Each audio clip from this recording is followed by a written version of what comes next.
तो आज हम लोग पढ़ेंगे AP arithmetic progression. 10th class के मैथमेटिक्स का सबसे इंपॉर्टेंट टॉपिक है ये। हिंदी में से कहते हैं समांतर श्रेणी। तो सबसे पहला सवाल उठता है कि एपी है क्या। तो कहते हैं 3 या 3 से अधिक number 3 or more than 3 number are arranged in such a way that the difference between their two terms are constant। मतलब 3 या 3 से ज्यादा नंबर इस प्रकार लिखे जाए कि इनके बीच के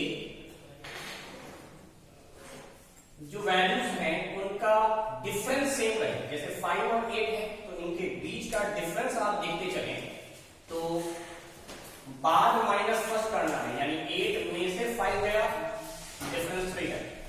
तो आगे की जो नंबर लिखा जाएगा वो इसी तरीके से लिखा जाएगा कि इनके बीच का डिफरेंस आपको 3 मिले। नेक्स्ट नंबर भी इसी तरीके से लिखा जाएगा कि इनके बीच का डिफरेंस 3 मिले। तो चूंकि डिफरेंस सेम मिल रहा है इसीलिए इस डिफरेंस को हम लोग कहते हैं कॉमन डिफरेंस। डी से रिप्रेजेंट करते हैं तो कॉमन डिफरेंस 3 हो गया। तो एपी के लिए जो लाजमी शर्त है, जो कंडीशन है एपी होने के लिए, वो कंडीशन ये है, शर्त ये है कि डिफरेंस यानी कॉमन डिफरेंस जो है वो सेम रहे। इसलिए नाम पड़ा है कॉमन, कि डिफरेंस जो है वो कॉमन हो जाए, यानी सेम रहे, कांस्टेंट रहे। तो एपी के लिए लाजमी शर्त ये है कि इनके टर्म के बीच का डिफरेंस सेम हो। अगर डिफरेंस सेम है तो एपी है, अदरवाइज एपी नहीं है। तो ये जो गिवन नंबर है 5, 8, 11, 14 ये एपी है, इट्स एपी। यानी समांतर श्रेणी होने के लिए इनके बीच का अंतर सेम होना चाहिए और इस अंतर को सार अंतर कहते हैं। तो अंतर समान हो गए, यानी पदों के बीच के जो डिफरेंसेस है, अंतर है, वो समान हो जाएंगे, इसीलिए इसको सार अंतर कहेंगे। और समांतर श्रेणी के लिए यही शर्त लाजमी है। मैं दूसरा एग्जांपल लेता हूं। मान लीजिए ये 2 है, 4 है, 6 है, 8 है, 10 है। क्या ये एपी है? देखते हैं। इन दोनों टर्म के बीच का डिफरेंस 2, इन दोनों टर्म के बीच का डिफरेंस 2, इन दोनों टर्म के बीच का डिफरेंस 2, इन दोनों टर्म के बीच का डिफरेंस, तो ये एपी है। यानी जिनके टर्म के डिफरेंसेस सेम हो जाएं वो एपी होंगे। और टर्म का डिफरेंस देखने का तरीका है लास्ट माइनस फर्स्ट, यानी बाद में से पहले बढ़ाना, जब लगातार होनी चाहिए। 10 माइनस 8 घटेगा, 8 माइनस 6, 6 माइनस 4, 4 माइनस 2। अगर डिफरेंसेस सेम है तो ये एपी है, अगर डिफरेंसेस सेम नहीं होता एपी नहीं होता। जैसे एक एग्जांपल और लेते हैं। मान लीजिए यहां 1 है, यहां 5 है, यहां 7 है, यहां 10 है, यहां 12 है। क्या ये एपी है? चेक करते हैं। 1 और 5 का डिफरेंस निकालिए। 5 में से 1 को माइनस कीजिए, 4। 5 और 7 था तो 7 में से 5 घटेगा। जैसे ही डिफरेंस अलग अलग आ गया, ये एपी नहीं हो सकता। तो एपी होने की एक ही शर्त है कि इनके टर्म के बीच का डिफरेंस सेम रहे। अगर टर्म के बीच का डिफरेंस सेम है तो ये एपी है, अदरवाइज एपी नहीं होगा। यानी समांतर श्रेणी के लिए डिफरेंस का सेम होना जरूरी है। और डिफरेंस निकालने का तरीका बड़ा आसान है। सेकंड माइनस फर्स्ट, कोई भी 2 लगातार नंबर आपको दिया हुआ है, बाद वाले में से पहले वाले को सब्सट्रैक्ट कर दीजिए, घटा दीजिए। इसको हम लोग इन जनरल शॉर्ट में अगर बोले तो कहेंगे कि जो सार अंतर है यानी कॉमन डिफरेंस, इसको निकालने का तरीका हो जाएगा a2 माइनस a1 या a3 माइनस a2 या a100 माइनस a99। तो यहां तक तो बात हो गई कि एपी क्या है, कॉमन डिफरेंस क्या है, कॉमन डिफरेंस निकलते कैसे हैं, एपी को पहचानने का तरीका क्या है। अब हम लोग आते हैं इस चैप्टर में जो फॉर्मूला यूज करवाया गया है उस फॉर्मूले को पहले हम लिख दें। फॉर्मूला है हमारे पास an is equal to a1 plus n-1 into b। ये फॉर्मूला है और आपके एनसीईआरटी बुक का जो पहला चैप्टर है वो इसी फॉर्मूले पे बन जाएगा। तो एक ही फॉर्मूले से सारे क्वेश्चन बनते हैं वहां, तो इस फॉर्मूले को समझना जरूरी है कि कौन सी चीज क्या बताई जा रही है। जैसे an के माने हो गए वैल्यू ऑफ nth टर्म, यानी nth टर्म की वैल्यू, इसको एलसीएम भी पढ़ करते हैं, इसको लास्ट टर्म भी कहते हैं। दूसरी बात, a1 को हम लोग कहते हैं value of first term, simply a भी कहते हैं, s1 भी कहते हैं, s1 भी कहते हैं। s1 से मतलब ये हो गया सम ऑफ फर्स्ट टर्म, पहले टर्म का सम वाले फॉर्मूले पे बाद में आएंगे, जब आएंगे तब हम इसको एक्सप्लेन करेंगे कि a को या a1 को s1 क्यों कहते हैं। अभी रखने देते हैं। इसमें n के माने होते हैं number of term, number of term, यानी ये जो आएगा ये नेचुरल नंबर होगा। ख्याल रखेंगे n हमेशा नेचुरल नंबर होगा। नेचुरल नंबर वो नंबर होता है जो काउंटिंग नंबर है, जिसकी शुरुआत 1 से होती है, 1 2 3 4 एंड सो ऑन। पॉइंट में नहीं होगा, यानी डेसिमल में, फ्रैक्शन में नहीं होगा, रूट में नहीं होगा, निगेटिव नहीं होगा, जीरो नहीं होगा। तो n एक नेचुरल नंबर है। इसके अलावा ये सारी चीजें जहां मैं मेंशन नहीं कर रहा हूं वो कुछ भी हो सकता है, निगेटिव में आ सकता है, जीरो आ सकता है, पॉजिटिव हो सकता है, रूट में आ सकता है, फ्रैक्शन में आ सकता है, डेसिमल में आ सकता है, लेकिन n की वैल्यू हमेशा नेचुरल होगी। उसके अलावा an कुछ भी आ सकता है, a1 कुछ भी आ सकता है। d तो मैंने बता ही दिया आपको कि कॉमन डिफरेंस होता है, और ये कॉमन डिफरेंस एकदम सेम रहेंगे, कांस्टेंट रहेंगे, फिक्स रहेंगे, ये बदलेंगे नहीं। तो अब देखते हैं इनको हिंदी में क्या कहते हैं। an के माने हो गए nवें पद का मान, यहां जो लिखते हैं ना वही पद होता है। nवें पद का मान, प्रथम पद का मान a1, n हो गया कुल पदों की संख्या और d हो गया सार अंतर। n ही सिर्फ प्राकृतिक संख्या होगा, उसके अलावा कुछ भी हो सकता है, d प्लस माइनस कुछ भी हो सकता है, an भी a1 भी। अब देखिए d के साथ खासियत ये है कि अगर सार अंतर हमारा यानी कॉमन डिफरेंस अगर 0 से बड़ा आ जाए, यानी धनात्मक में आ जाए, positive, if common difference is greater than 0 means positive, तब हम लोग कहेंगे कि जो हमारा AP है वो AP इंक्रीजिंग ऑर्डर में है, आरोही क्रम में, बढ़ते हुए क्रम में। जैसे मिसाल के तौर पर पहला AP हमने लिया 10 12 14 16 18 20। क्या आपको ये भी बढ़ते हुए क्रम में दिखाई दे रहा है, यानी इंक्रीजिंग ऑर्डर में है। अब अगर आप कॉमन डिफरेंस निकालें जो मैंने लिखवाया था a2 माइनस a1, अगर मैं इसको 2 बोलता हूं, इसको 1 बोलता हूं, तो बाद वाले में से फर्स्ट वाले को डालिए, यानी 20 में से 18 माइनस कीजिए, आ गया 18 में से 16 माइनस कीजिए, आ गया 2। यानी आपको बाद वाले में से फर्स्ट वाला माइनस करना है। 16 माइनस 14, 14 माइनस 12, 12 माइनस 10, कहीं भी माइनस करके आप निकाल सकते हैं, क्योंकि कॉमन डिफरेंस हमने पहले ही बोल दिया AP के लिए लाजमी शर्त था कांस्टेंट होना, यानी चेंज नहीं होना। तो ये बदल नहीं रहा है, आप कहीं पर से निकालेंगे वही वैल्यू आएगी। दूसरी चीज, अगर मान लें कॉमन डिफरेंस हमारा 0 से छोटा हो जाए, यानी कॉमन डिफरेंस निगेटिव में आ जाए, तो AP क्या होगा, तो AP डिक्रीजिंग ऑर्डर में होगा, अवरोही क्रम में घटता हुआ दिखाई देगा। जैसे एग्जांपल के तौर पे आप देखना चाहें तो देख लें 100 90 80 70 60। अब यहां से अगर आप कॉमन डिफरेंस निकालते हैं तो कॉमन डिफरेंस की वैल्यू जो यहां से निकल कर आएगी तो वो आएगी 60 minus 70 that is minus 10, 70 minus 80 that is minus 10। तो इसके लिए AP ये है, इसके लिए AP है, दोनों के दोनों AP हैं, लेकिन ये घटता हुआ है तो इनका कॉमन डिफरेंस निगेटिव में, ये बढ़ता हुआ है कॉमन डिफरेंस पॉजिटिव में। और ये नेचुरल सी बात है, क्योंकि आप बाद में से फर्स्ट घटा रहे हैं तो बाद की वैल्यू अगर बड़ी होगी, पहले की वैल्यू अगर कम होगी तभी वैल्यू पॉजिटिव में आएगा। अगर पहले की वैल्यू ज्यादा है, बाद की वैल्यू कम है, तो आपने कम में से ज्यादा घटा दिया है, निगेटिव में वैल्यू आएगी। तो ये तो नेचुरल सी बात थी, जब आप सोचते तो खुद समझ जाते। लेकिन बहरहाल पॉजिटिव और नेगेटिव का कॉमन डिफरेंस के साथ ये ताल्लुक है कि जब कभी भी ऐसा हो तो ऐसा ही सोचना है। मैं यहीं पे आपको एक चीज और बताता हूं। ये जो दो एपी मैंने एग्जाम्पल के तौर पे अभी लिख दिया है आपको, मैं इसको दोबारा से लिखता हूं।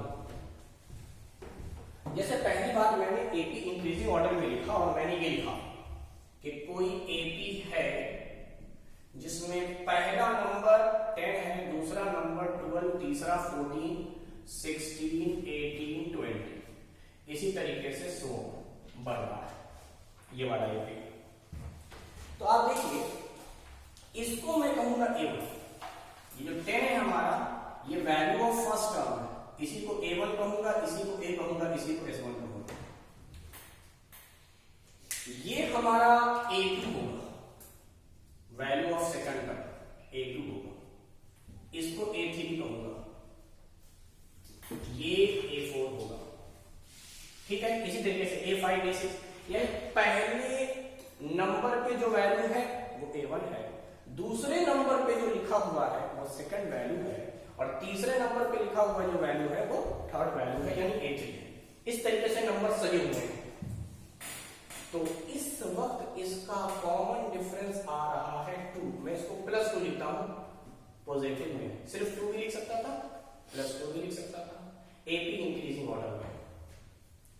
अगर मैं इस एपी को रिवर्स कर दूं, इसी एपी को मैं रिवर्स कर दूं, रिवर्स दी एपी, अगर मैं एपी को रिवर्स कर देता हूं तो रिवर्स करने पर भी जो नया एपी बनता है वो एपी ही रहता है, वो चेंज नहीं होता है। मिसाल के तौर पे जब आप रिवर्स करेंगे इसको तो आपको 20 मिलेगा, उसके बाद 18 मिलेगा, फिर 16 मिलेगा, फिर 14 मिलेगा, फिर 12 मिलेगा, फिर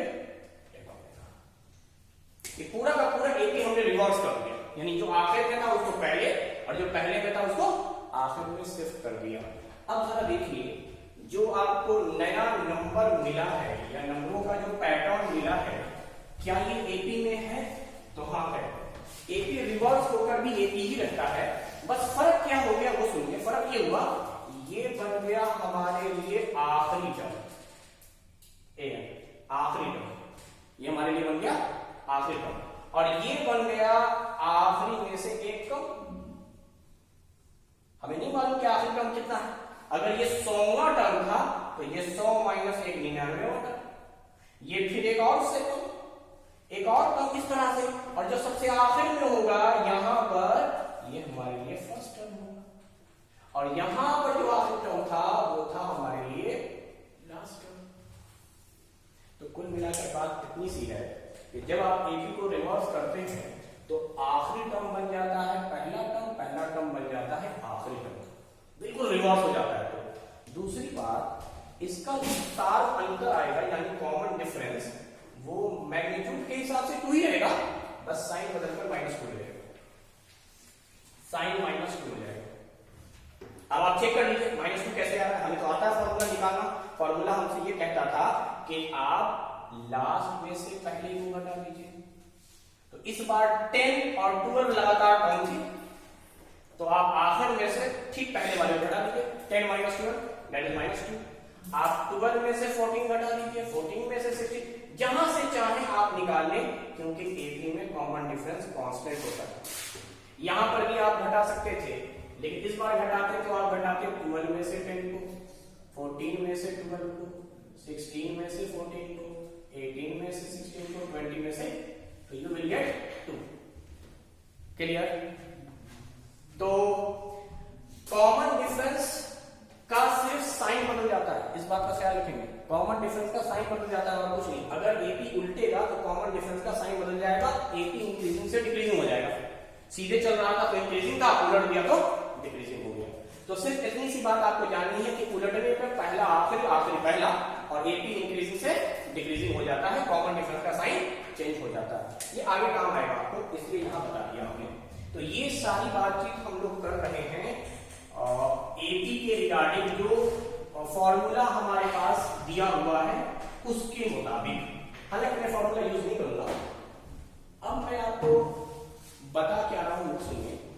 मैं क्वेश्चन से आपको समझाने की कोशिश करता हूं। जैसे मिसाल के तौर पे एक क्वेश्चन ये है कि मान लीजिए किसी एपी के तीसरे टर्म का मान 13 है और 13th टर्म का मान 43 है।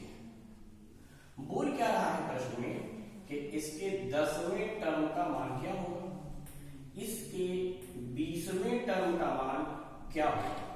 ये हमारे लिए सवाल है कि 10वां टर्म क्या, 20वां टर्म क्या। यानी अगर मैं हिंदी में बोलूं तो कहूंगा तीसरे पद का मान 13, 13वें पद का मान 43, तो 10वें पद का मान क्या और 20वें पद का मान, ये बताना है हमें। तो आप जरा सोचें, किताब वाला अगर तरीका हम अपनाएं तो हम क्या बनाते हैं, पहले मैं उस पर आता हूं। तो इसको ऐसे लिखा जाता है और आपने लिखा भी होगा बोर्ड एग्जाम वगैरह में कि A3 को हम लोग लिख लेंगे sir A1 plus 2D by using this formula.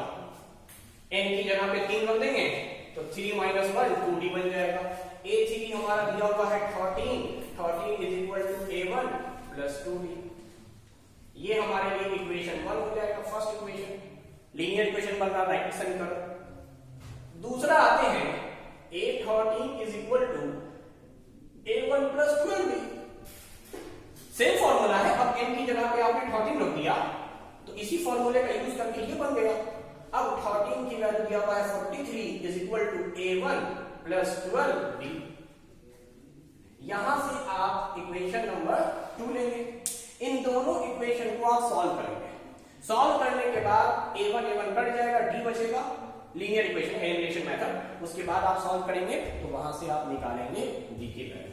D की वैल्यू जब आ जाएगी तो उसको वापस आप रखेंगे A1 में, तो आप A1 निकाल लेंगे, D निकाल लेंगे, उसके बाद A10 की वैल्यू निकालेंगे।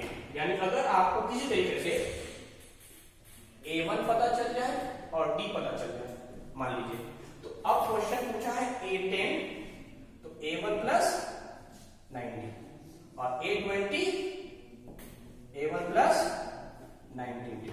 क्लियर? इसका हमें इस्तेमाल करना है तो हम लोग आराम से कर सकते हैं।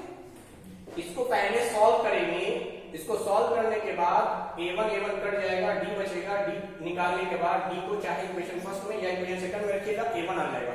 A1 और D आ गया तो उसके मदद से आप ये निकाल सकते हैं। मैं ऐसा कभी नहीं करता हूं, ये मुझे सबसे वाहियात लगता है कि हम इतना लॉन्ग मेथड है। ठीक है, एकेडमिक ठीक है कि कॉन्सेप्ट के लिए आदमी ये काम करे, मैं इस फॉर्मूले को हटा देता हूं। सवाल यही था। मैं अब बता दूं कॉमन डिफरेंस निकालने का डायरेक्ट फॉर्मूला या ट्रिक। ये रिश्ता आप हमेशा याद रखेंगे, रिलेशन। जब भी मुझे कॉमन डिफरेंस चाहिए, मुझे दो टर्म या इनके बीच का रिलेशन पता होना चाहिए। या तो रिलेशन या इनके टर्म्स की वैल्यू। मुझे तीसरा टर्म पता है, 13वां टर्म पता है, 2 टर्म है, काफी है कॉमन डिफरेंस निकालने के लिए। मैं डायरेक्ट निकालता हूं, देखो कैसे कॉमन डिफरेंस निकलता है। एक वैल्यू में से दूसरे वैल्यू को घटा दो, डिफरेंस बोल रहा है ना, तो डिफरेंस कर दो, यानी 43 माइनस 30। ये न्यूमरेटर में रखेंगे, मतलब अंश में, और हर में क्या करेंगे 13 माइनस 3, यानी न्यूमरेटर को घटा दीजिए, डिनोमिनेटर को घटा दीजिए, यही करना है।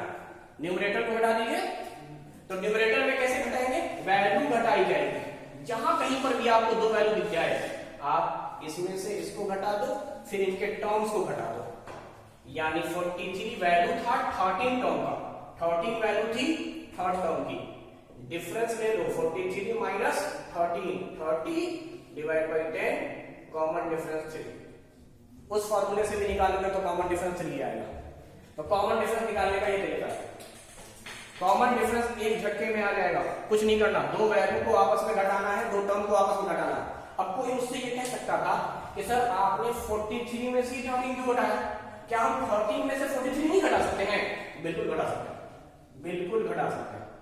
आपको 13 में से 43 घटाना है, 13 माइनस 43। बस इस बात का ख्याल रखेंगे, जो जिस पैटर्न में आपने वैल्यू घटाया है उसी पैटर्न में टर्म घटाना होगा। अब आपने लिखा है यहां 13, तो 13 किसका है? थर्ड टर्म का, माइनस 43 बाद में लिखा गया है, 43 किसका है? 13 टर्म का।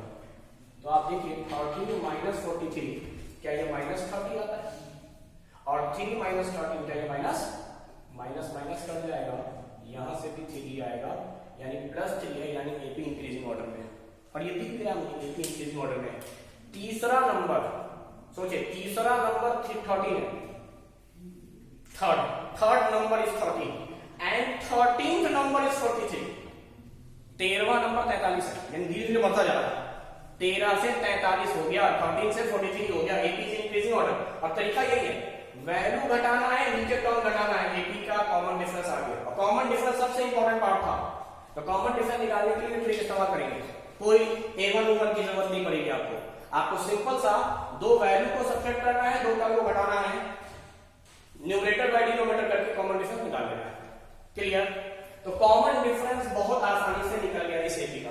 अब चलिए, कॉमन डिफरेंस निकल गया तो a1 चाहिए हमें a10 निकालने के लिए। फिर भी तो हमें a1 चाहिए ही जब a10 निकालने के लिए, क्योंकि a10 का फॉर्मूला आपने पढ़ा है। आपने क्या पढ़ा है फॉर्मूला? a10 का आपने फॉर्मूला पढ़ा था a1 प्लस 90। अब आपके पास d तो है, a1 मालूम होगा तभी ना a10 निकलेगा। लेकिन मैं आपको एक ट्रिक और सिखाता हूं, बिना a1 के भी a10 निकाला जा सकता है।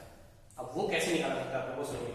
तो पहले मैं वापस फॉर्मूला लिखता हूं, मैं बताता हूं कहां से ये जुगाड़ आया है, ये ट्रिक, ये रिलेशन कहां से निकल कर आया है।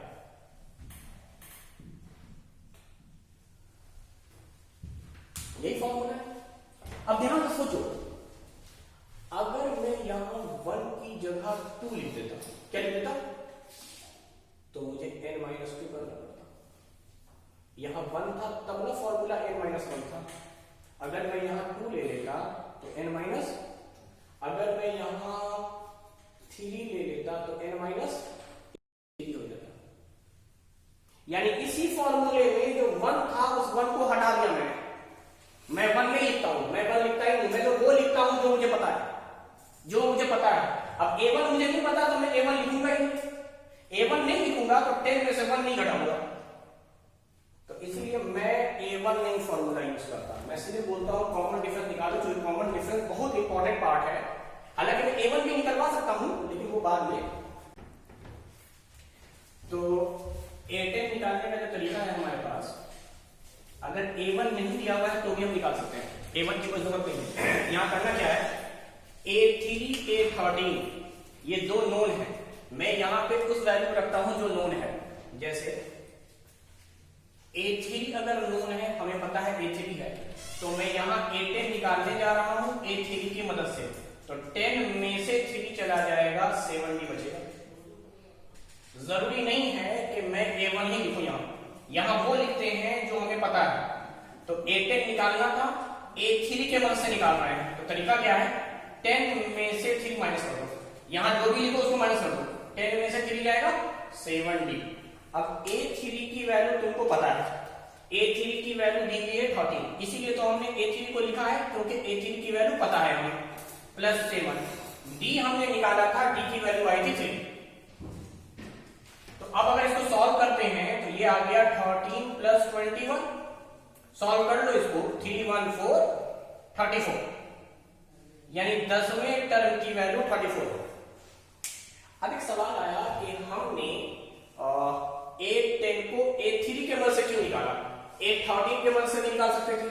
तो a10 is equal to a13, अगर मैं a13 के मदद से निकाल रहा हूं तो 10 में से 13 माइनस करूंगा, -3 आएगा।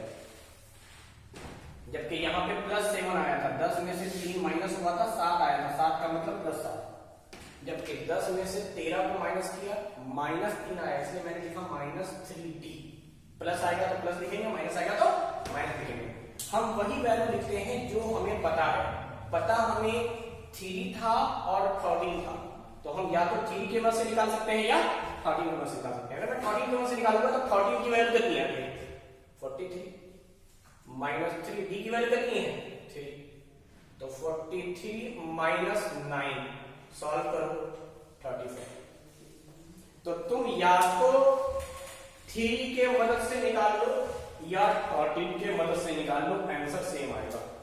तो यही तरीका है, ये सिर्फ बताना मुझे मकसद था कि हम या तो तीसरे टर्म के मदद से निकाल सकते थे या 13वें टर्म के मदद से निकाल सकते थे। वैसे निकालेंगे कोई एक की मदद से ही, बट तरीका दोनों सही है। ये सिर्फ इस बात की तरफ इशारा था कि देखिए हम जो फॉर्मूला बता रहे हैं आपको वो सही है। तो हम इस फॉर्मूले में डी निकालने का ट्रिक सिखाया और बिना A1 के कोई भी टर्म निकालने का तरीका, सीधे रिलेशन इस्तेमाल करेंगे वही A वाला, लेकिन A1 नहीं लिखेंगे, जो नोन टर्म होगा वो लिखेंगे, उसके मदद से निकाल लेंगे। तो इस क्वेश्चन में A20 भी निकालना था। अब सोचो अगर मुझे A20 निकालना है तो अब हमारे पास 3 रास्ते हो गए। वैसे मैं किसी एक रास्ते से ही निकालूंगा, लेकिन तीनों रास्ते से निकालने पे आंसर सेम आएगा। अब वो 3 रास्ता कौन है? A3 नोड है, A3 रख के निकाल सकते हैं, A13 नोड है, A13 के मदद से निकाल सकते हैं, और अब A10 भी नोन हो गया है तो A10 के मदद से भी निकाल सकते हैं। मान लीजिए मैंने A10 के मदद से निकाला, तो यहां पर मैं लिखता हूं वो जो नोन होता है, तो 20 माइनस 10 बचेगा, ये हमारा फॉर्मूला। अब A10 की जगह पर क्या लिखेंगे? 34 प्लस 30, D की जगह पे क्या लिखेंगे? 3, ये हो गया 30 प्लस 34 दैट इज 64। तो A20 की वैल्यू 64 आ गया। अगर मैं A20 यहां निकालता हूं A20, तो A20 is equal to A3 plus 17D, इसके मदद से भी निकाल सकता था, ये सिर्फ समझाने के बता रहा हूं, निकाल सकता था मैं। तो अब बताओ 20 में से 3 गया 17 था, तो 3 की वैल्यू कितनी है? 13 प्लस 17, D की वैल्यू कितनी? 3, यानी 13 प्लस 51 64, यहां पे 64 हम लोग निकाल सकते हैं। लास्ट में एक बता दे रहा हूं, A20 की वैल्यू हम लोग निकाल सकते थे A13 के मदद से भी, 10 के मदद से निकाल लिया, 3 के मदद से निकाल लिया, 13 के मदद से निकालते हैं, तो 20 माइनस 13 दैट इज 7 दिया था। तो अब मुझे बताओ A13 कितना दिया हुआ है? 43 प्लस 7, D कितना दिया हुआ है? 3, तो 43 प्लस 21 सॉल्व करो 64। तो दोबारा से सुनिए, सवाल यही था, थर्ड टर्म की वैल्यू 13, 13 टर्म की वैल्यू 43, 10th टर्म और 20th टर्म की वैल्यू आपको निकालनी है। तीसरे पद का मान 13, 13वें पद का मान 45, 10वें पद का और 20वें पद का मान पूछ रहा था। सबसे पहले हमने निकाला कॉमन डिफरेंस। जब भी दो वैल्यू दिया रहेगा उनकी वैल्यू को घटा देंगे और उनके टर्म्स को घटा देंगे। जिस सीक्वेंस में घटाना चाहते हैं आप घटाइए, चाहे 43 में से 13 घटा दीजिए, चाहे 13 में से 43 घटा दीजिए। बस ख्याल रखेंगे 43 में से 13 घटा है तो 13 में से 3 घटेगा, 13 में से 43 घटाया है तो 3 में से 13 को घटाकर, यानी ऊपर वैल्यू नीचे टर्म घटाकर कॉमन डिफरेंस निकालेंगे। एक बार कॉमन डिफरेंस आ गया, अब जो भी आपको निकालना है और जो गिवन है उसके मदद से आप सॉल्व कर लीजिएगा, आराम से आ जाएगा। तो ये तरीका था हमारे पास इस तरह के क्वेश्चन को सॉल्व करने का। अब इसी पर एक क्वेश्चन में और दे रहा हूं। मान लीजिए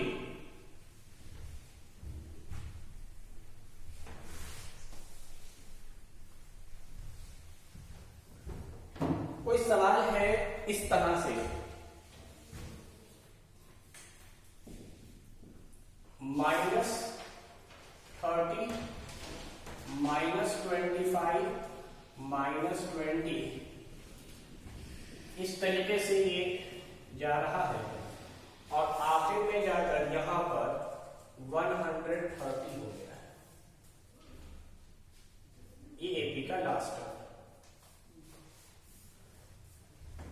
क्वेश्चन में पहला क्वेश्चन है,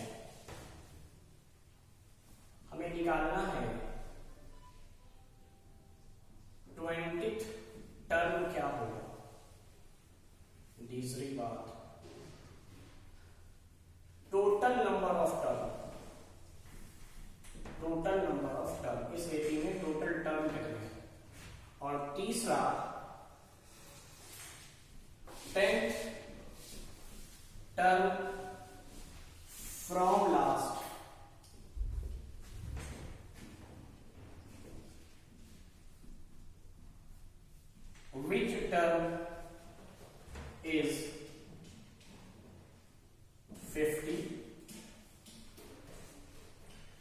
which term is first positive, which term is last negative,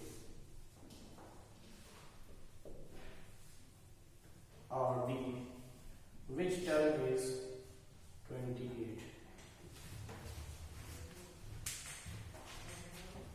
ये हमारे पास 4 सवाल हैं और ये एपी गिवन है जिसका फर्स्ट टर्म -30, सेकंड टर्म -25 और थर्ड टर्म -20 है और लास्ट टर्म 130 है।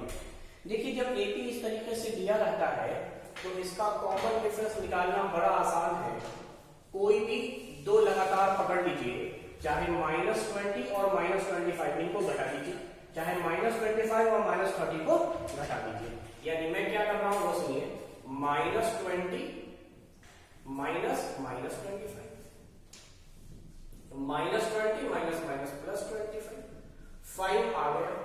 और वैसे भी आप देखें 5 ऐड करने पर ही ये बन रहा था, ये पूरा एपी है। 5 ऐड करके चले जाइए ये बन जाएगा। तो कुल मिलाकर बात ये हो गई कि कॉमन डिफरेंस का कितना है 5।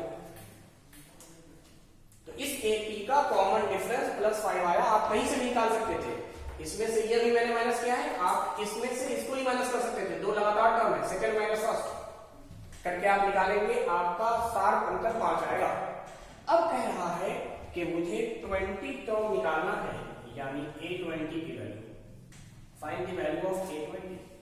तो A20 हम लोग निकालते हैं A1 + 90। हम यहाँ पे इस्तेमाल कर सकते हैं A1 का, क्योंकि हमारे पास A1 पता है। तो A1 की जगह लिख देंगे हम -30 + 90, D की वैल्यू है 5।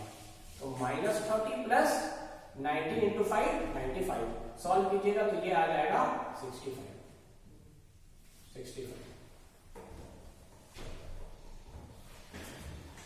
ठीक है।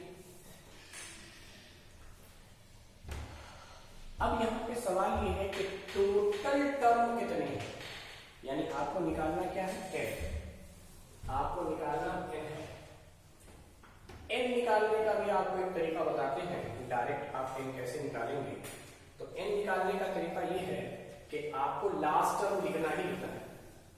मतलब जो भी निकालना है, जैसे इसमें बोल रहा है टोटल टर्म, तो इसमें लास्ट टर्म ये an टर्म की वैल्यू है, an टर्म की वैल्यू है। तो अगर आपको n निकालना है तो n लिखना ही लिखना है,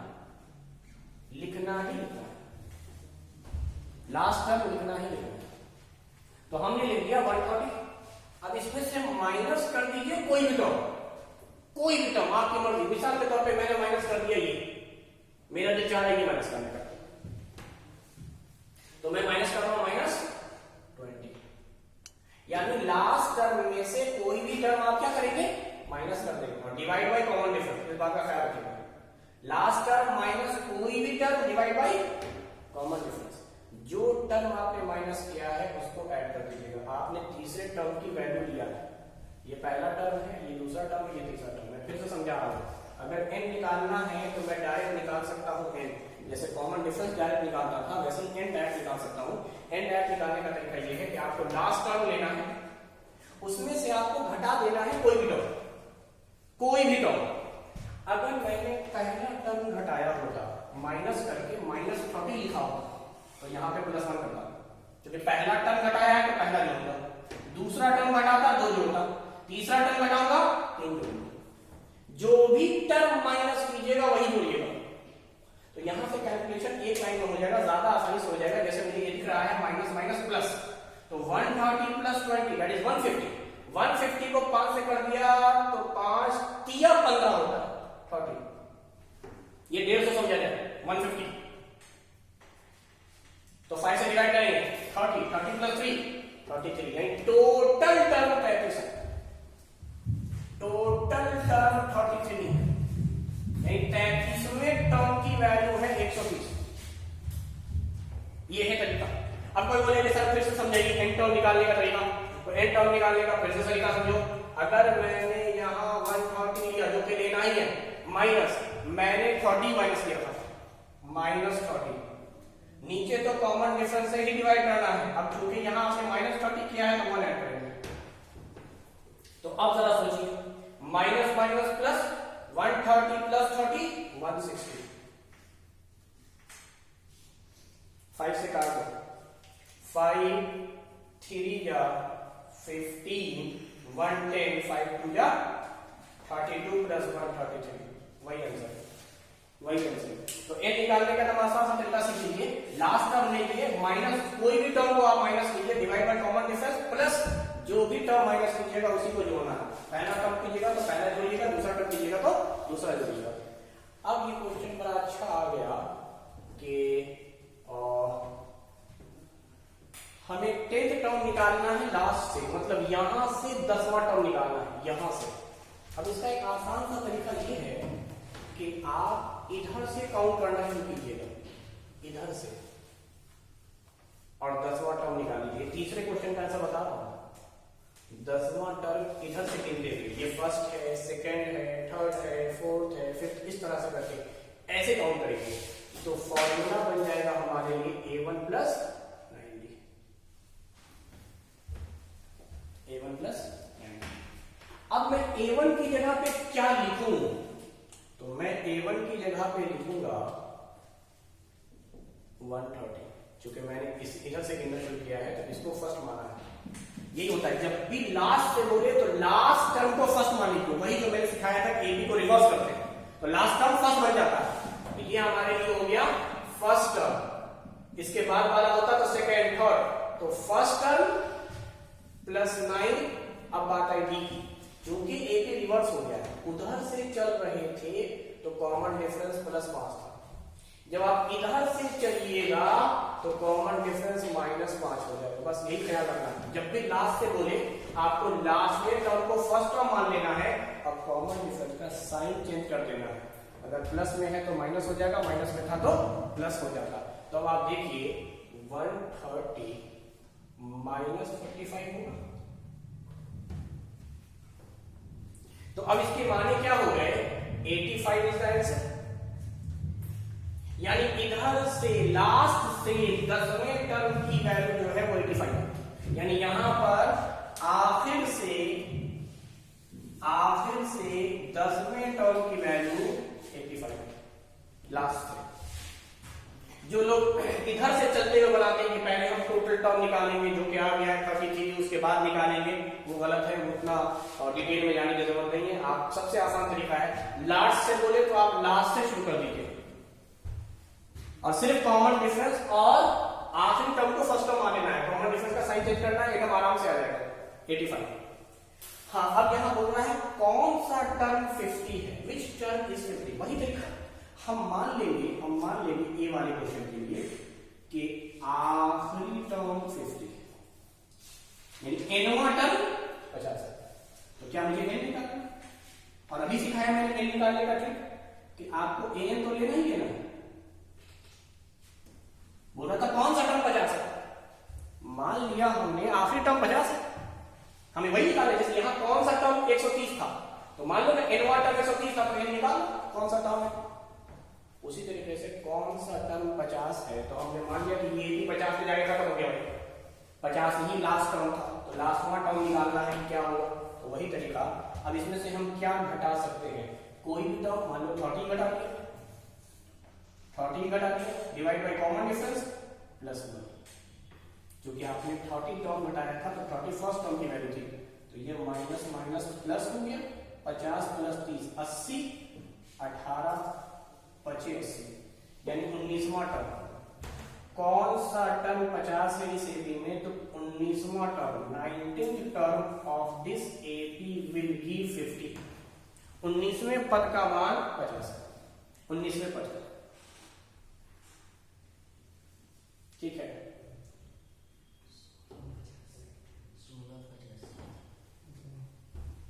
ये 16 होगा 16 25 80 होता है थोड़ा सा कैलकुलेशन मिस्टेक है 16 25 80 प्लस 1 17वें पद का मान 17वें पद का 17th पद तो तरीका यही है अब बात आ रहा है पहला पॉजिटिव क्योंकि शुरुआत कहां से हो रहा है माइनस से हो रहा माइनस से तो पहले पॉजिटिव नंबर निकालने हैं या आखिरी निगेटिव निकालना है आपको जीरो डिफरेंस लेना कोई भी एपी हो रहा हो तो आप ये मान के चलेंगे कि 0 है, 0 के बाद पॉजिटिव होगा, 0 से पहले निगेटिव होगा। हमेशा ये मान के चलना है, जब भी बोले फर्स्ट पॉजिटिव मतलब पहला धनात्मक, लास्ट निगेटिव मतलब आखिरी ऋणात्मक पद कौन सा, तो आपको 0 लेना है क्योंकि 0 न्यूट्रल है, न्यूट्रल इंटीजर है, तो 0 से पहले तक ऋणात्मक होंगे। मान लो इसे ये भी चल रहा है -30 -25 -30, कहीं पर आएगा 0, 0 से पहले ऋणात्मक, 0 के बाद धनात्मक। तो जब भी इस तरह का प्रश्न हो कि कौन सा पद धनात्मक होगा यानी पॉजिटिव या ऋणात्मक होगा, तो हम लोग 0 को रेफरेंस मानेंगे, हम लोग 0 को रेफरेंस मानेंगे और 0 से क्वेश्चन को हल करेंगे। तो मैं ऐसे ही 0 पहले सोच लेता हूं कि कौन सा पद 0 है। तो जरा सोचो, मान लेते हैं आखिरी पद 0 है, तो क्या n निकाल सकते हैं? n निकालने का ट्रिक्स दिखाया था, an तो ले नहीं लेंगे, माइनस कोई भी पद ले लो, मान लो यही ले लिया -20 divide by common difference plus 3, इस बार क्योंकि 20 क्या है तो आप 3 लेंगे। तो अब जरा बताया जाए क्या ये माइनस माइनस प्लस हो गया, तो 5 चौके 20 प्लस 3 यानी 7वें टर्म का मान 0 है, यानी इस एपी में 0 आएगा 7वां टर्म। आप निकाल भी सकते हैं स्टेप बाय स्टेप, 5 बढ़ाते चले जाइए, -20 से 5 जोड़ लीजिएगा तो -15, फिर -10, फिर -5, फिर 0, तो 7वां टर्म जो है इसका वो 0 है इस एपी का। अब जाहिर सी बात है 7वें पद का मान अगर 0 है और ये चल रहा है और ये 7वां पद है, 7वां पद 7th टर्म, तो कुल मिलाकर इसी के बाद होगा धनात्मक और इससे पहले होगा ऋणात्मक। तो कह सकते हैं हम फर्स्ट पॉजिटिव जो आएगा वो 8वां टर्म आएगा, इस एपी का 8वां टर्म, और छठा टर्म जो था वो लास्ट निगेटिव था, छठा टर्म लास्ट निगेटिव, यानी इससे ठीक पहले 6 टर्म जो था वो लास्ट निगेटिव था, यानी निगेटिव टर्म वहीं तक है 6 टर्म तक, उसके बाद 0 आता है 7वां टर्म जो कि न्यूट्रल इंटीजर है, उसके बाद सारे के सारे जो टर्म्स हैं वो पॉजिटिव हैं। तो फर्स्ट पॉजिटिव नंबर आपको मिलेगा 8वें टर्म तक। अब उसी तरीके से बोल रहा है क्या कोई 28 हो सकता है इस एपी में, वही तरीका है, मान लेंगे जब भी टर्म की बात बोलेगा हम उस वैल्यू को आखिरी वैल्यू मान लेंगे, लास्ट टर्म दैट इज 28।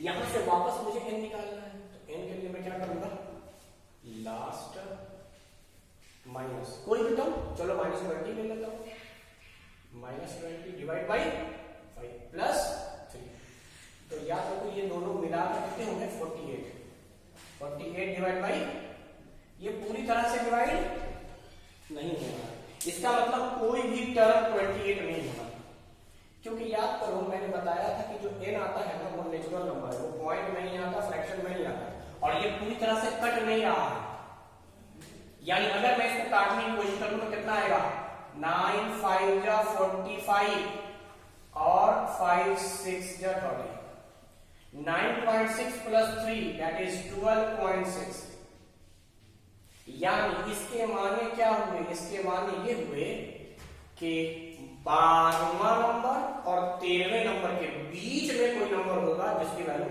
28 होगी, यानी ना तो 12वां नंबर 28 है ना तो 13वां नंबर 28 है, उसके दरमियान में कोई नंबर है जो कि होता नहीं है, सीधे या तो 12 कम होता है या फिर 13 कम होता है, लेकिन ऐसा है यहां पर कि 12.6 जो आ रहा है वो आ रहा है 28 की वैल्यू, तो n कभी भी पॉइंट में नहीं होता, इसलिए मैंने कहा कि एपी में 28 नहीं होगा। तो इस तरह से क्वेश्चन बनाए जाते हैं, यानी आपको कॉमन डिफरेंस पता होना चाहिए, उसके बाद इस तरह की चीजें निकालना आना चाहिए। इसमें एक लास्ट टाइप का क्वेश्चन भी है जिसको हम लोग रिलेशन टाइप क्वेश्चन कहते हैं। रिलेशन टाइप क्वेश्चन वो भी बड़ा इंपॉर्टेंट है और इंटरेस्टिंग है, जरा देखें वो क्या है। कह ये रहा है कि कोई एपी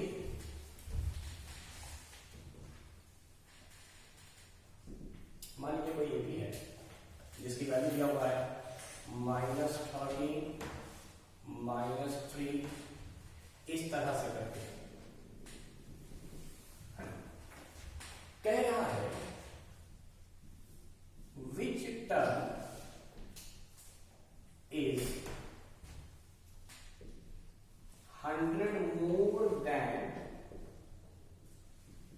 its 20th term। ये पहला सवाल।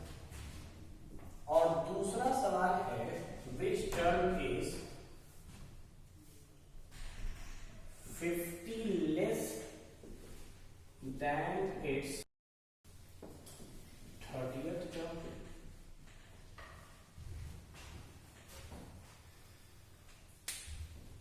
इसी में एक चीज और ले लेते हैं। फर्स्ट पॉजिटिव टर्म और लास्ट नेगेटिव टर्म।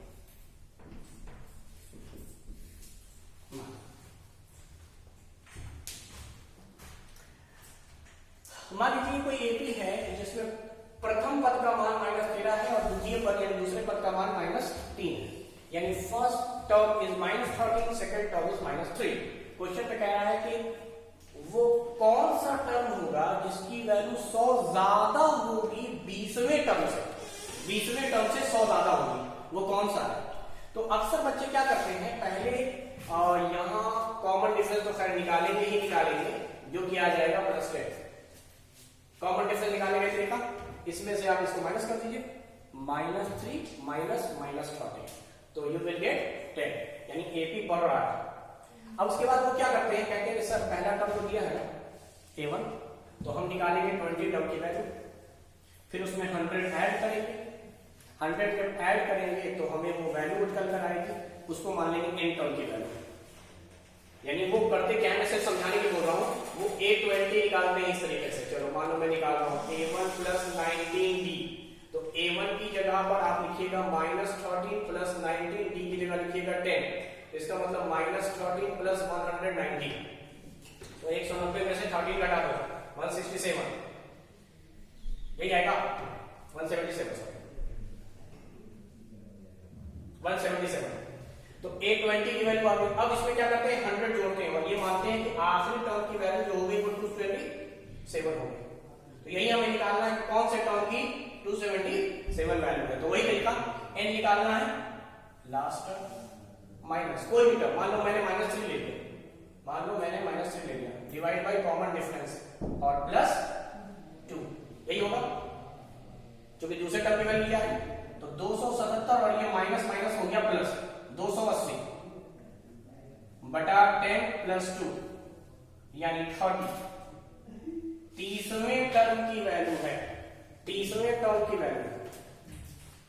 तो ये इतना लंबा निकला कि आपने डी तो चलिए निकालना ही था, डी निकालना जरूरी है, डी तो मुझे दिख ही रहा है यहां पर, लेकिन a20 निकालना, फिर उसमें 100 ऐड करना अकॉर्डिंग टू द क्वेश्चन, उसके बाद सॉल्व करना, इससे ज्यादा अच्छा मुझे ये लगता है कि इतना लंबा या जल्दी आने से अच्छा है जब रिलेशन दिया है तो क्वेश्चंस काफी आसानी से बन जाते हैं। जैसे एक जनरल अप्रोच सॉल्व, मुझसे यही तो कह रहा है कौन सा टर्म 100 ज्यादा है इसके 20th टर्म से।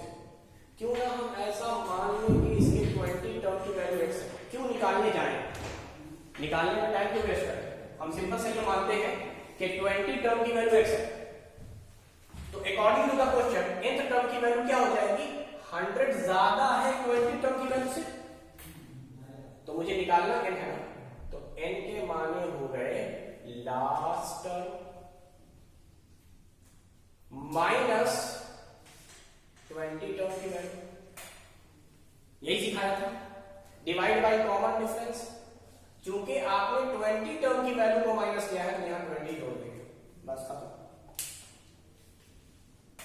नहीं समझ में आया, यहां पर बस वैल्यू लेनी है, ये हमने लिया है वैल्यू आखिरी टर्म का, माइनस जो भी टर्म की वैल्यू रखते हैं वही जोड़ते हैं। तो मैंने 20वें टर्म की वैल्यू यहां रखी है तो 20 जोड़ रहा हूं, पहले टर्म की वैल्यू -13 रखता तो 1 जोड़ता, -3 रखता तो 2 जोड़ता, लेकिन जो रिलेशन में दिया रहता है मैं उसको लेता हूं ताकि x x कैंसिल हो सके। तो 100 that is 10 10 plus 20 30। Direct answer आ गया, डायरेक्ट आंसर आ गया। तो ये तरीका है डायरेक्ट निकालने का कि बीसवें टर्म को x मान लो, n टर्म निकाल दो और n निकालने का तरीका मालूम है, लास्ट माइनस कोई भी टर्म बाकी फिर। यही रिश्ता मैं निकालने वाला हूं यहां पर। क्वेश्चन कह रहा है कि 30 टर्म की वैल्यू को x मान लिया गया, तो वो कौन सा टर्म होगा जो 13 टर्म से 50 कम होगा, यानी 13 टर्म माइनस 15, कौन सा टर्म होगा। तो अब क्या करेंगे, अब यहां से हम लोग वही तरीका लगाकर निकाल लेंगे n टर्म की वैल्यू। तो वो तरीका क्या है कि आपको आखिरी टर्म की वैल्यू रखनी ही रखनी है, x माइनस 50 माइनस ये 30 टर्म की value divide by common difference plus आपने जो वैल्यू x लिया है वो किसका लिया है, 30 का, तो 30 जोड़ दीजिएगा, 30 जोड़ दीजिएगा। उसके बाद आपको क्या करना है, कुछ नहीं, ये आपने आखिरी टर्म की वैल्यू लिया था, ये आपने 30 टर्म की वैल्यू लिया। अब इसको सॉल्व कीजिएगा तो ये खत्म, माइनस 50 बटा 10 माइनस 5 प्लस 30 यानी वैल्यू आ गई 25वें टर्म की वैल्यू, कि 25वें टर्म की वैल्यू जो है वो 30वें से 50 कम है। इसका मतलब ये नहीं है कि बैठ के आप 30 टर्म की वैल्यू निकालिए, उसके बाद 50 कम कीजिए, फिर n टर्म मानिए, फिर वहां से निकालिए, उससे काफी आसान है। लास्ट पार्ट एकदम आसान, जब भी रिश्ता दिया रहे 20वें टर्म से 100 ज्यादा या 30वें टर्म से 50 कम, यानी कोई भी टर्म हो सकता था, तो मैं बस यही लिखता हूं, मोर का मतलब प्लस, लेस का मतलब माइनस। जो भी वैल्यू है उसको आप कॉमन डिफरेंस से डिवाइड कीजिए, बस सबसे शॉर्टकट। कुछ ध्यान नहीं देना, अगर ऐसा क्वेश्चन हो किसी टर्म से इतना ज्यादा या इतना कम, तो आपको करना क्या है वो बता रहा हूं मैं। मोर के माने प्लस होते हैं, लेस के माइनस कम होना है, ये माइनस होता है। कॉमन डिफरेंस से उस वैल्यू को घटा दो, कॉमन डिफरेंस से उस वैल्यू को घटा दो, और ये मान के चलो कि ये आया है प्लस 10, ये आया है माइनस, तो 30 माइनस 5 25, 20 प्लस 10 30। डायरेक्ट मतलब मुझे यही दिख रहा है, ये चीजें यही दिख रही है, इतना कुछ करने की जरूरत नहीं है, सब कुछ हवा में हो रहा है। साथ साथ मुझे दिख रहा है कि 20वें टर्म के साथ मुझे रखना है 100 ज्यादा है, यानी प्लस 100/10 माइनस 50/10, ये लेस का मतलब होगा माइनस 50/10 प्लस 100/10, उसके बाद जो भी टर्म होगा उसको जोड़ दिया जाएगा। तो ऐसे क्वेश्चंस ऐसे ही बन जाते हैं हवा में डायरेक्ट। जैसे एक एग्जांपल और ले रहा हूं हवा में बनाने के लिए, मान लीजिए कोई क्वेश्चन हो और वहां दिया हुआ हो इस प्रकार से कि मान लेते हैं 20 है, 25 है, 30 एंड सो। पहला सवाल, which term is 500 more than its 10th term, और दूसरा सवाल था which term is 100 less than its 50th term। तो आपको बस डायरेक्ट बता देता हूं मैं इस क्वेश्चन पर ट्रिक क्या है। सिंपल सी बात है, कॉमन डिफरेंस सबसे पहले निकालिए, जो कि आ गया 5। अब ये बोल रहा है मोर 500 यानी plus 500 divide by common difference plus 10 यानी 110 110 टर्म बाई। यहां पर बोल रहा था ना लेस 100 यानी minus 100 divide by common difference कितना है 5 प्लस 50। यानी जो भी कंपेयर वाले टर्म है उसको लास्ट में, कंपेयर वाले टर्म को लास्ट में जोड़ना ही जोड़ना है। लेस के माने थे -100, मोर के माने थे प्लस 500। अब इसको सॉल्व कर लीजिए, कॉमन डिफरेंस है तो ये आ जाएगा 20 यानी प्लस 50 माइनस 30 प्लस 30 यानी 30वां टर्म 30th टर्म। तो आपने देखा कि आपको निकालने का कोई जरूरत नहीं है, यही नहीं बन रहा है क्वेश्चन। बाकी लोग क्या करते हैं कि वो पहले ऐसे क्वेश्चन में 10th टर्म निकालते हैं, फिर उसमें 500 जोड़ते हैं, उसके बाद n निकालते हैं an के मदद से, जबकि यहाँ पे आपको डायरेक्ट करना है, डायरेक्ट ट्रिक से क्वेश्चन बन गया। क्लियर? चलिए आखिर एक टाइप का क्वेश्चन और बता देते हैं। तो ये पूरा पहला वाला पार्ट हो जाएगा खत्म एपी का। एक लास्ट टाइप का क्वेश्चन है कि मान लीजिए क्वेश्चन है 10वें टर्म की वैल्यू 50 है और 50वें टर्म की वैल्यू 10 है।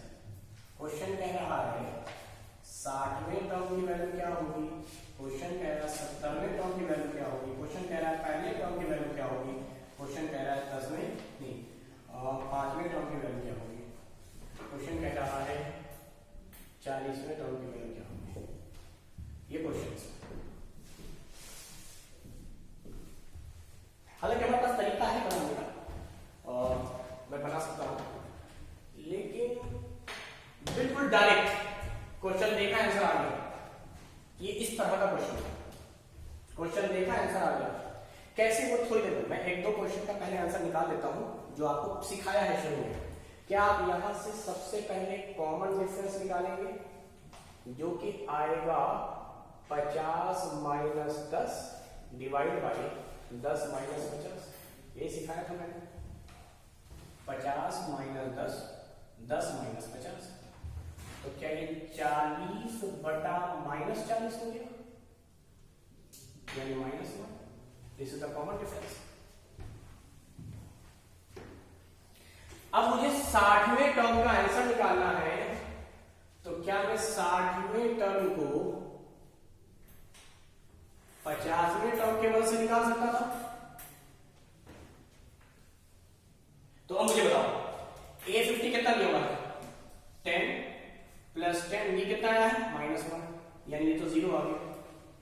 70वें टर्म का मान निकालना है, तो क्या मैं 70वें टर्म का मान निकाल सकता हूं 50 प्लस 20, 50 की वैल्यू कितनी है 10 प्लस 20 डी की वैल्यू कितनी है माइनस, तो 10 माइनस 20 कितना हो जाएगा -10।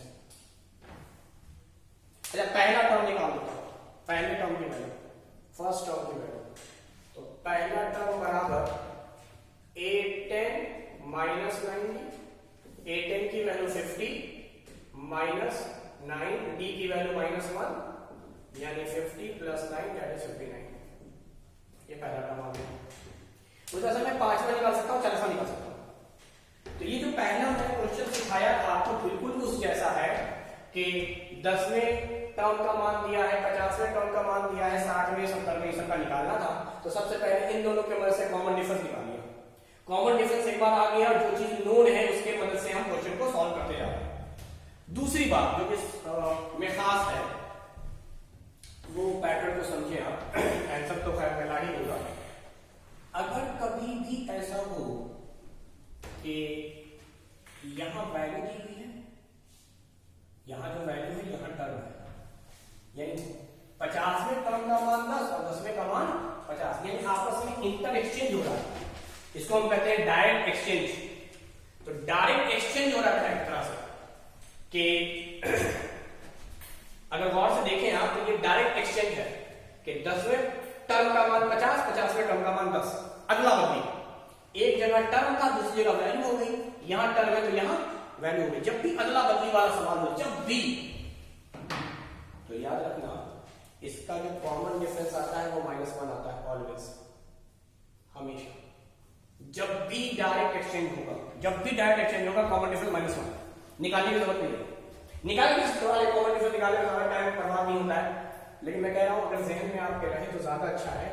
डायरेक्ट एक्सचेंज वाले में 10वां यहां 50वां, तो कॉमन डिफरेंस हमेशा -1 होता है। अब आगे बात 60वें टर्म की। तो सुनो, यहां निकालने का तरीका क्या है, जो दिया हुआ है डायरेक्ट एक्सचेंज में उनको जोड़ दो, जो दिया हुआ है उनको जोड़ दो। अब सवाल है कि सर हम वैल्यू को जोड़ें या टर्म को जोड़ें, कोई फर्क नहीं पड़ता है, जिसको भी जोड़ोगे 60 ही आएगा, क्योंकि एक्सचेंज है। जो यहाँ टर्म वही वैल्यू, जो टर्म वही वैल्यू, या तो तुम वैल्यू को जोड़ दो या तो टर्म को जोड़ दो। मतलब कॉमन डिफरेंस -1 है, ये बात है, लेकिन मैं क्या सिखा रहा हूँ कि जब भी डायरेक्ट एक्सचेंज हो तो वैल्यू या टर्म को जोड़ दो, आपस में ऐड कर दो। तो ऐड करके तुम्हारे पास कितना आ गया है 60। अब सुनो, जो भी निकालना है उस ऐड वाली वैल्यू में से घटा दो। 60 - 60 that is 0। 60 - 70 that is -1। 60 - 1 that is 59। एक लाइन में आंसर आ गया। डायरेक्ट एक्सचेंज में करना क्या है कि शुरू में ही जोड़ दो, जो निकालना है। अब निकालने का मतलब माइनस, एक निकालना है माइनस कर दो, 5 निकालना है 60 में से 5 माइनस कर दो, इसको निकालते 55 ही आता। 40वां निकालना है 60 - 40 20। तो जब भी डायरेक्ट एक्सचेंज हो तो कॉमन डिफरेंस हमेशा -1, और तुम इनको जोड़ लिया करो, जोड़ के 60 आ गया। अब 60 में से जो भी लिखा गया है, 60 घटाना 60 माइनस करो, 70 है 70 माइनस करो, 1 है 1 माइनस करो, 5 है 5 माइनस करो, 40 है 40 माइनस करो। अब इसको मैं जनरलाइज वे में जब लिखवाता हूँ बच्चों को, तो मैं बच्चों को लिखवाता ये हूँ कि बेटा डायरेक्ट एक्सचेंज को ऐसे पहचानो। इसको हम लोग कहते हैं डायरेक्ट एक्सचेंज। डायरेक्ट एक्सचेंज यानी अगर P टर्म की वैल्यू Q हो जाए और Q टर्म की वैल्यू P हो जाए, ये एक्सचेंज हो गया। यानी Pवें पद का मान Q, Qवें पद का मान P। तो इसमें हमेशा याद रखना कॉमन डिफरेंस -1 होगा। ये यही बात थी जो यहां लिखी गई है कि 10वें टर्म की वैल्यू 50, 50वें टर्म की वैल्यू 10। अब क्वेश्चन कह रहा है कोई भी टर्म हमें निकालना है x, तो क्या करेंगे, जोड़ देंगे जो दिया हुआ है। तो P + Q तो आप जोड़ ही दो, जो भी टर्म निकालना उसको माइनस कर दो बेटा, जो भी टर्म निकालना उसको माइनस कर दो। ये क्या तो एक लाइन में बन जाता, उतना लंबा चौड़ा जाने की जरूरत नहीं होती कि यहाँ पे डायरेक्ट एक्सचेंज दिख रहा है, 10वें टर्म यहाँ वैल्यू, यहाँ टर्म यहाँ वैल्यू, 10वें टर्म की वैल्यू 50, 50वें टर्म की वैल्यू 10। डायरेक्ट एक्सचेंज जब भी रहे आप ऐसे ही करेंगे। तो इसी को हम लोग कहते हैं डायरेक्ट एक्सचेंज। अच्छा, क्वेश्चन में कई बार डायरेक्ट एक्सचेंज आपको इस तरह नहीं दिया जाता है, बल्कि वो एक और फॉर्मेट में दिया रहता है, जिसको मैं बता देता हूं। फॉर्मेट ये है कि 10 टाइम्स, अब मान लो यही क्वेश्चन होता तो मैं इसको कैसे लिखता, 10 times of 10th term is equal to 50 times of 50th term। यही डायरेक्ट एक्सचेंज है बेटा। क्यों? इस क्वेश्चन को अगर मैं मैथमेटिकल एक्सप्रेशन दूंगा तो ये कुछ ऐसा बनेगा, 10 टाइम्स मतलब मल्टीप्लाई है, 10 times of 10th term is equal to 50 times of 50th term. इसके माने क्या होगा, A10 डिवाइड बाई A50, यानी इसको उठाकर मैं घर ले आऊं तो यहां बचेगा 50 और यहां बचेगा 10। इसको काटना नहीं है, ऐसा सोच के चलना है कि 10वें टर्म का मान 50 है और 50वें टर्म का मान 10 है। तो कई बार ऐसा देता है 10 टाइम्स ऑफ 10th टर्म, यानी 10वें पद का 10 गुना, 50वें पद के 50 गुना के बराबर, 50 times of 50th term, 10 times of 10th term equals है। तो ये भी डायरेक्ट एक्सचेंज होगा कि 10 यहां ऐसे देखते हैं, इसको ऐसे भी देखते हैं। अगर आप एक तरफ नहीं ला रहे हैं तो आप ऐसा देखिए, ये वैल्यू बेटा और इसकी वैल्यू यहां दी है और इसकी वैल्यू यहां दी है, क्योंकि वैल्यू का वैल्यू नहीं देगा कि 10वें टर्म, यहां ये 10वें टर्म की वैल्यू है और 50वें टर्म की वैल्यू। तो कुल मिलाकर बात ये क्या हो गया कि ये डायरेक्ट एक्सचेंज हो गया कि P टर्म की वैल्यू Q, Q टर्म की वैल्यू P। इसको हम लोग ऐसे भी कह सकते थे कि P times of Pth term is equal to Q times of Qth term. मतलब जो टर्म होगा उसी से गुणा करना है, 10 टर्म है 10 से गुना करना, 50 टर्म है 50 से गुना करना, तो इसको हम लोग डायरेक्ट एक्सचेंज कहते हैं। तो डायरेक्ट एक्सचेंज बहुत इंपॉर्टेंट है एनियो इन्फ्लुएंस के हिसाब से। कई बार तो क्वेश्चन इसी पैटर्न पे आ जाता है कि पी टर्म की वैल्यू क्यू, क्यू टर्म की वैल्यू पी, तो बताओ किस टर्म की वैल्यू क्या होगी, या 100 टर्म की वैल्यू क्या होगी। इसी क्वेश्चन में बोल सकता था कि पी टर्म की वैल्यू क्यू है, क्यू टर्म की वैल्यू पी है, तो बताओ तो 100 टर्म की वैल्यू क्या होगी, तो जवाब होगा p प्लस क्यू माइनस 100। ठीक है।